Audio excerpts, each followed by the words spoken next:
মোৰ ফালৰ পৰাই আমি এটা প্ৰতিবাদী কাৰ্যসূচী গ্ৰহণ কৰিছিলোঁ ৩ ডিচেম্বৰত, যিহেতু ৩ ডিচেম্বৰ সকলোৱে জানে আমাৰ আন্তৰ্জাতিক দিব্যাংগ দিৱস।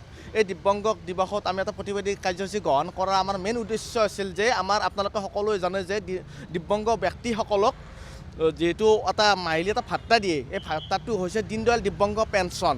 দীনদয়াল দিব্যাংগ পেঞ্চনটো অসম চৰকাৰে বন্ধ কৰি পেলাইছিলে। তাৰে ক্ষেত্ৰত আমাক অৰুণোদয়ৰ লগত আমাক কনভাৰ্ট কৰাই দিছিলে। আমি বহুতবাৰ প্ৰতিবাদী কাৰ্যসূচী হাতত লৈছিলোঁ, গুৱাহাটী চচল হওক বা দিছপুৰ হওক, বেলতলা হওক, কিন্তু আমাক অসম চৰকাৰৰ বিভাগীয়বিলাকে আমাক প্ৰতিবাদী কাৰ্যসূচী হাতত গ্ৰহণ কৰাৰ পিছত তেখেতসকলে আহিলে আমাক সান্তনা দি যায় যে আপোনালোকৰ দাবীসমূহ আমি পূৰণ কৰি আছে। বহুতবাৰ আমাক অসম চৰকাৰে প্ৰতাৰণাৰ বলি কৰি আছিলে। লগতে আৰু আমাৰ যিখিনি বেকলগ পোষ্ট আছে দিব্যাংগসকলৰ, এই বেকলগ পোষ্টখিনি আমি সুকীয়াকৈ ব্যৱস্থা বিচাৰিছিলোঁ। আমাৰ 2018 চনৰ পৰাই আমাক পোষ্ট আছিলে আপোনাৰ 4,000 পোষ্ট আছিলে। তেতিয়াৰ মন্ত্ৰী প্ৰমীলা ৰাণী ব্ৰহ্মা আছিলে। ব্ৰহ্মাৰ শেষতে আমাক 863টা আমাক বেকলগ পোষ্ট দিছিলে আৰু বাকী পোষ্টখিনি এতিয়ালৈ আমাক নিৰ্ধাৰণ নকৰিলে।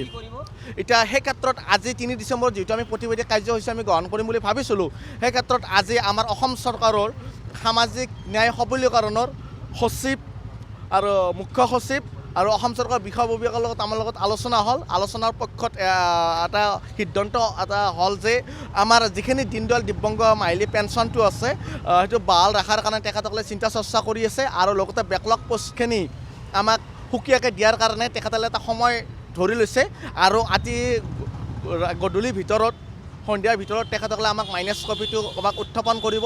যেতিয়া আমি 15-20 দিনৰ ভিতৰত যেতিয়া আমাৰ দাবীসমূহ পূৰণ নকৰে, আমি যিটো নেক্সট আমাৰ যিটো দিছপুৰ আমি ঘেৰাও কৰিম, আমি মুখ্যমন্ত্ৰীৰ বাসগৃহ ঘেৰাও কৰিম, পীযুষ হাজৰিকাৰ বাসগৃহ ঘেৰাও কৰিম। আমি দীৰ্ঘদিন ধৰি আমি প্ৰতিবাদী কাৰ্যসূচী আমি গ্ৰহণ কৰি যাম। কি কৈছে? আমি কিমান তাৰিখে ঘেৰাও কৰিম সেইটো আমি এতিয়া নকওঁ, কিন্তু এটা কথা মনত ৰাখিব, দিব্যাংগ মঞ্চ অসমে একদম দিছপুৰ পূৰা ঘেৰাও কৰিব। 5,000 দিব্যাংগ লৈ আমি অসম চৰকাৰক ঘেৰাও কৰিম আৰু আমি এই উত্তৰ 26ত আমি উত্তৰ দিবলৈ বাধ্য।